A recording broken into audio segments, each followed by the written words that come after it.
On the Let's Talk television program, we share solutions to real-life problems with real people, showing how faith guides everyone through the storms of life. We talk about tough issues that affect all generations. Our conversations help you learn, grow, and lead. Help us continue with this great work by partnering with us today.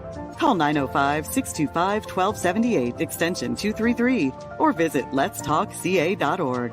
We look forward to your partnership with us to change lives. Let's Talk, revealing the heart of Christ through engaging media conversations. Sometimes you walk through life alone, wondering if anyone understands what you are going through, hoping someone will listen and offer a word to make your day. The Church of God of Prophecy offers unconditional love and support, regardless of what you are going through. Visit cogop.ca for a location near you. The Church of God of Prophecy, developing authentic disciples of Christ.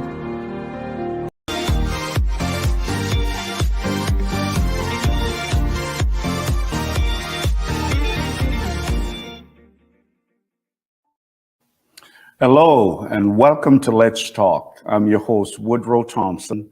As we continue to celebrate, educate, and learn more about the accomplishments and contributions of Black Canadians during this month, I am pleased to introduce to you a very special guest. My guest is the first African-Canadian woman to be elected to the House of Commons. She was elected in the riding of Etobicoke Lakeshore in 1993 and sat in Parliament until 2006. During this time, she served as Parliamentary Secretary to the Prime Minister, Minister of State, and Deputy Speaker.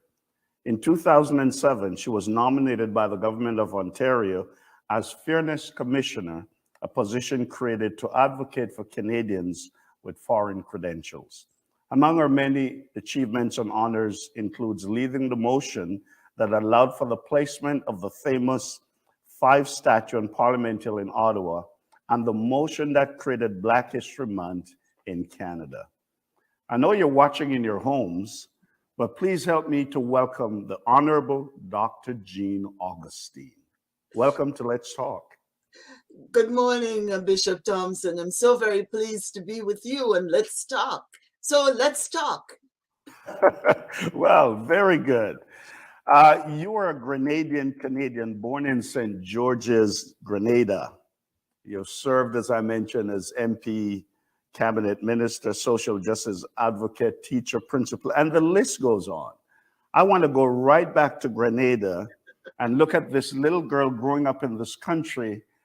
Did you ever think that you would have been here in Canada and achieved so many things that has impacted Canadians and impacted the world?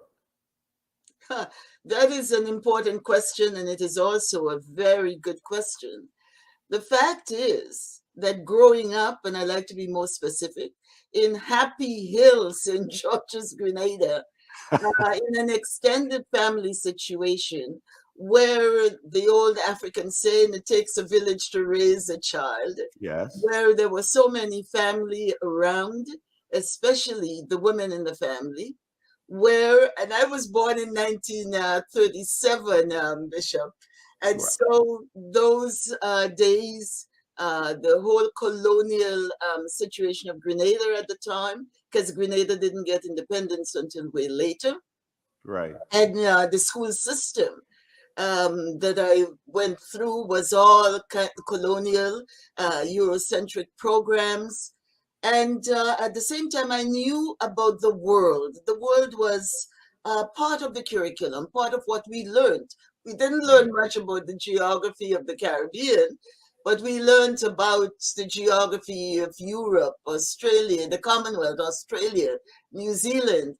I can reel off for you, Bishop, the kings and queens of England, the wars, right. the wars that were fought, who right. were defeated, etc. So I had an idea of the vastness of the world, and I knew that I had to be out there in order to get post-secondary education, because in Grenada at the time, there were no post-secondary. Right. The University of the West Indies was just kind of cranking up around the time that I left high school. and I left high school with a colonial education, Oxford and Cambridge overseas school certificate A-level, and took the opportunity to come to Canada.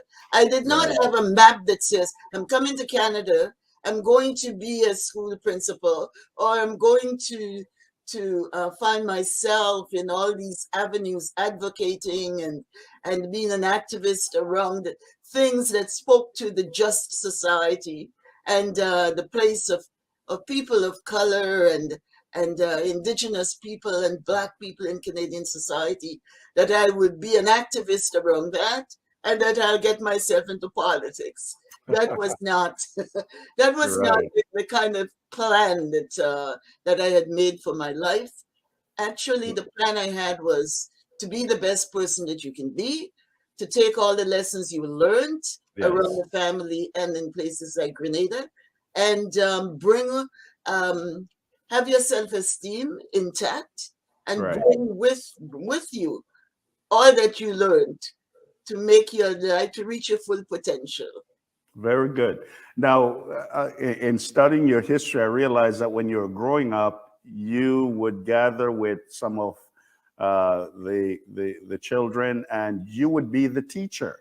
So it seemed like teaching was in the blood from you were growing up. I think so. I think so. I was talking to a grade school and elementary school a few days ago, and one of the students asked, "What did you play? What games did you play when you?" I think the student was thinking about all those games on social media, on technology.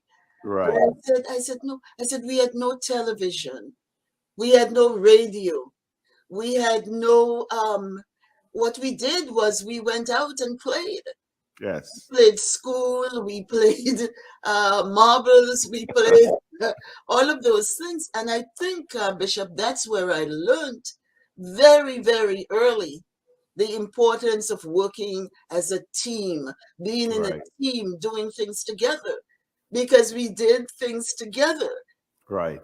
as children. We learned to play together. We learned to share together. And Yes. all of the things that I have been engaged in over my lifetime, thank God, they've all been in collaboration, Right. in partnership, together with others. Right. And I will say what Bishop Archbishop Tutu said when he received the Nobel Peace Prize.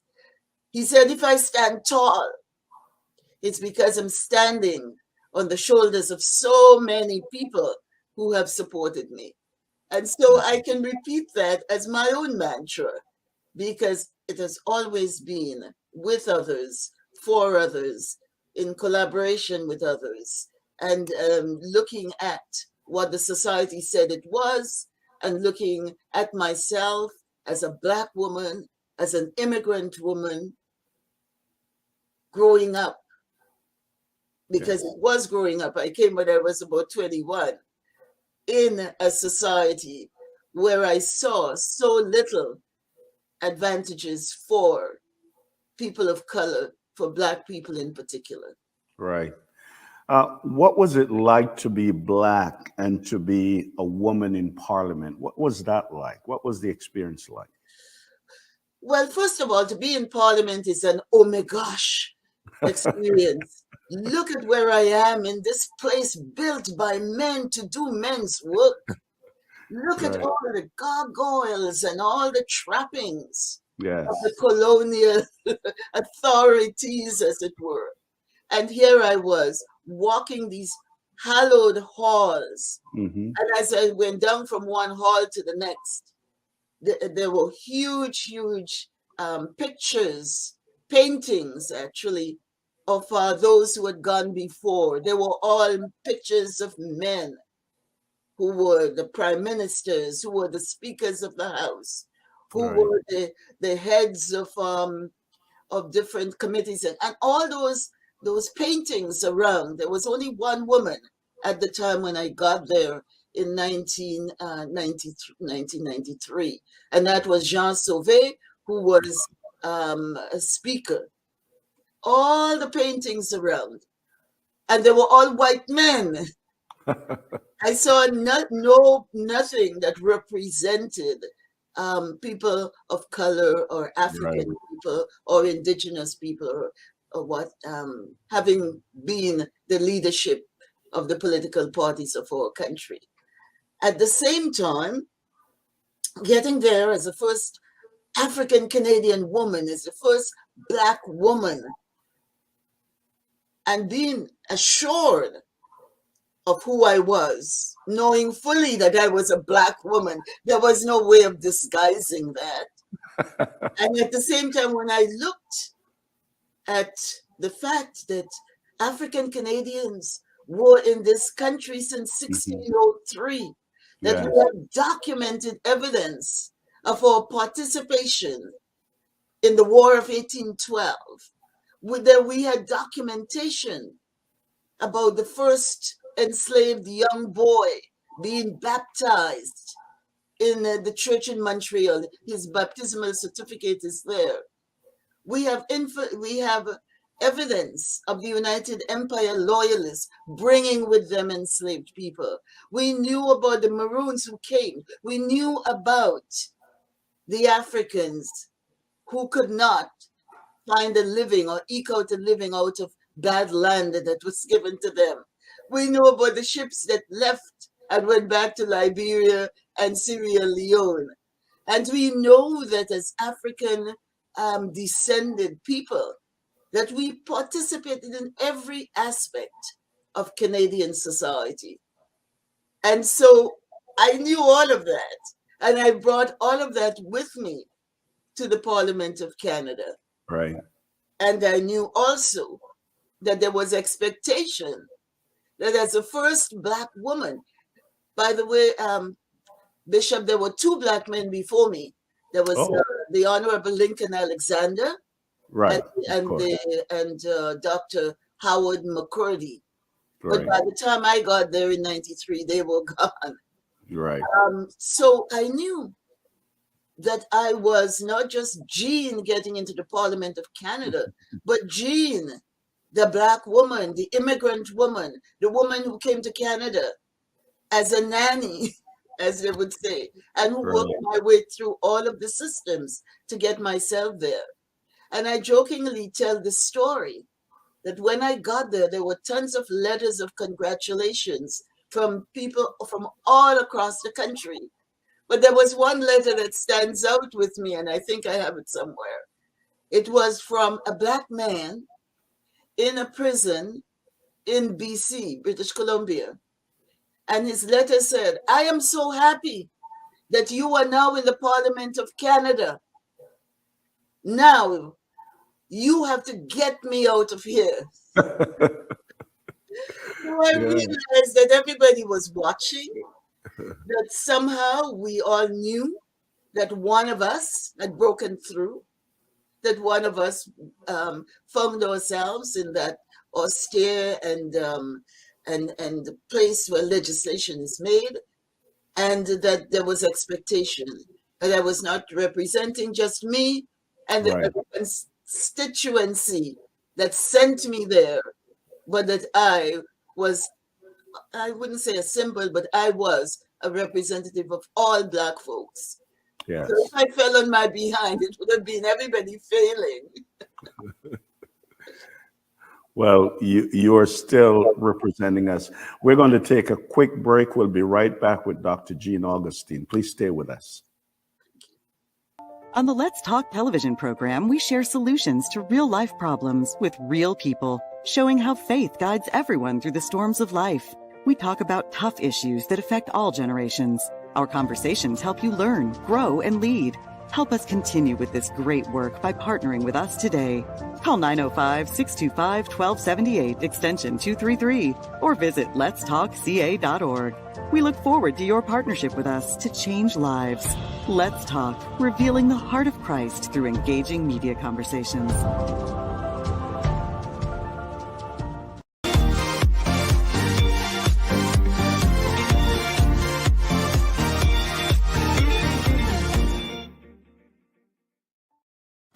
Welcome back to Let's Talk. And if you've just joined us, we're having a fascinating conversation with Dr. Jean Augustine.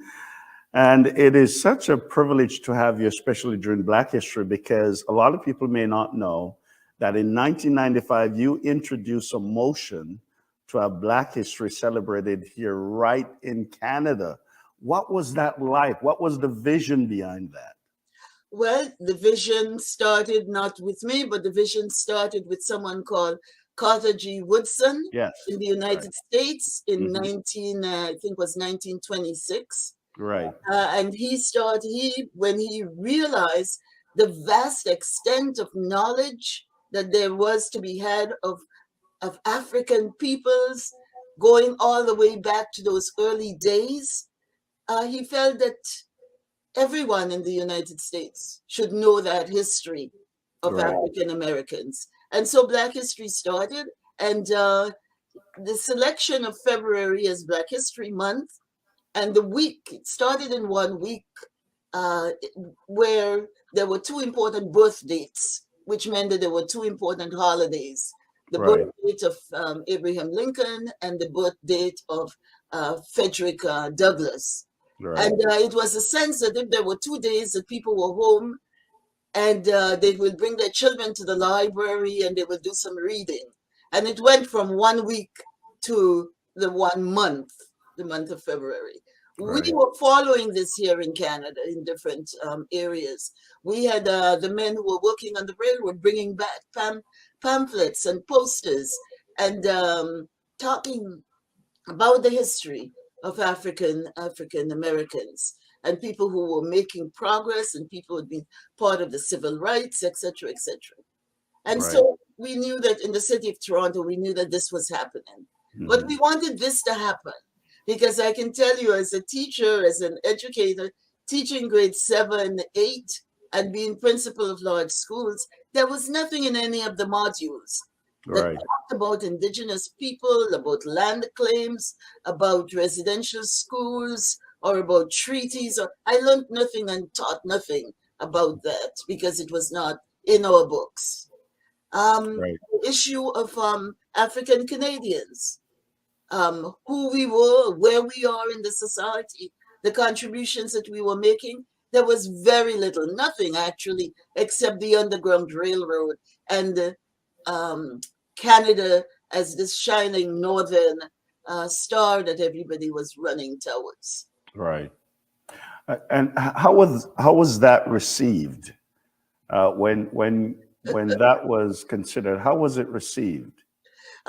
Bishop, the House of Commons at the time had two new political parties. Hmm. The Reform Party, Preston Manning, the Reform Party, and the Right. Bloc Québécois. Mhm.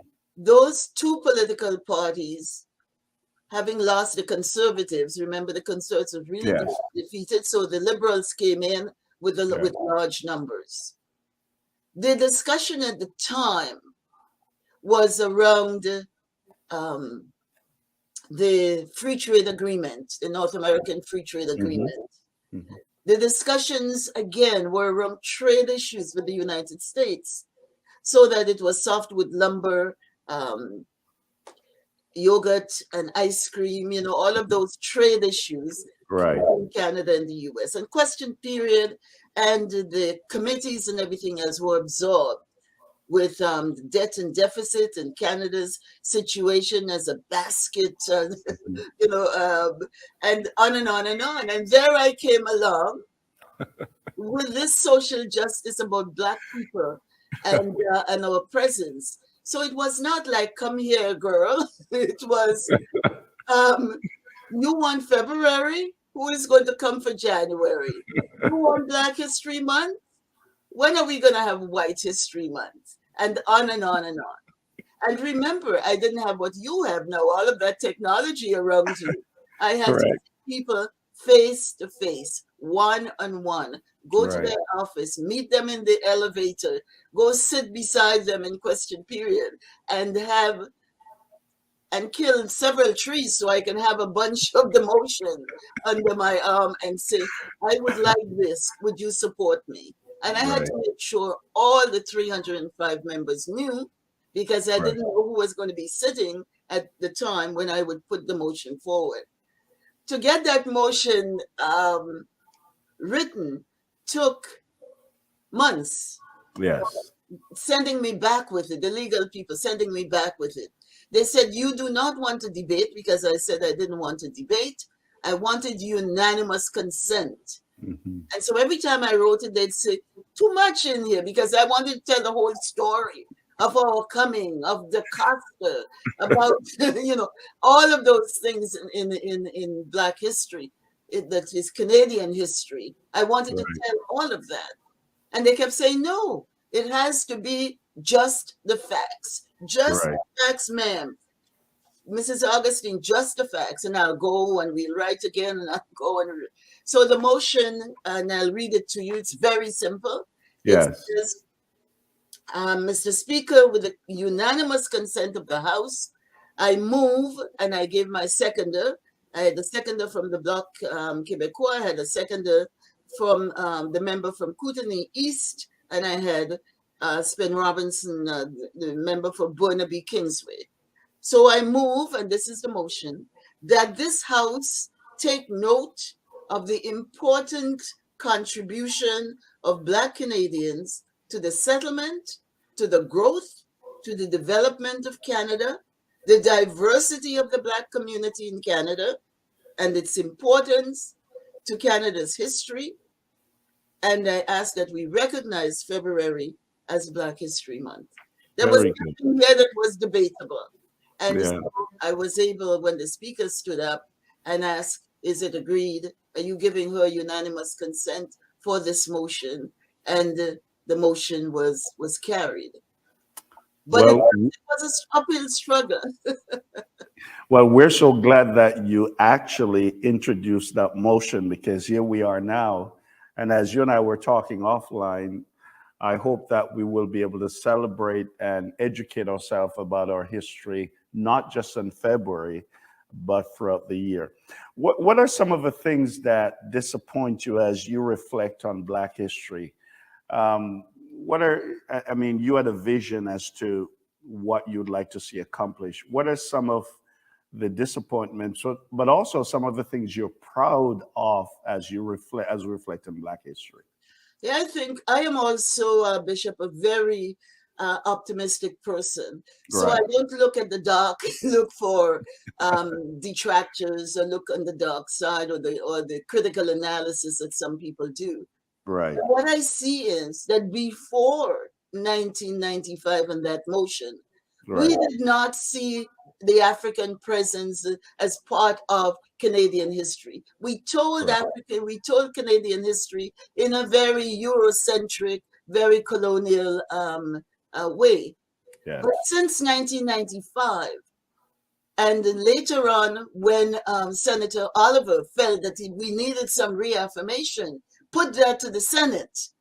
And there was that affirmation that legally we are now, as government, acknowledging this presence. And therefore, once we designate this, we gave the right, the permission, the authority to school boards, to ministries, to churches and synagogues and mosques, to corporate bodies, to businesses, everywhere in the society, to make sure we do that acknowledgement. And so Black history is not just for Black people. Black history is Canadian history. Because if we are to go back, remember in 1971, we went out there and we said, we are a multicultural, multiracial, multi-ethnic, multi-religious society. We acknowledged our diversity. We acknowledge that we're here. We acknowledge the presence of the official languages. So it's important for us to underscore the fact that we have to teach that history. We have to write about that history. And we have to make the importance of the work that people and the contributions that people of African descent have been making to Canada. And Right. so we acknowledge that history. Some of it, Bishop, are not nice. The United Empire loyalists brought enslaved people with them. Mhm. There was buying and selling of Africans. But at Right. the same time, when you look to the side of history, you will see how much African Canadians have been contributing, participating. And so the conversation for me over these many years, or the joy for me over these many years, is the fact that Black history is now cemented all across Canada, all Right. across our country. At the same time, recognizing that this is a history that must be told, and told in all its clarity, told in all its forms. So we can leave some things out and highlight some things.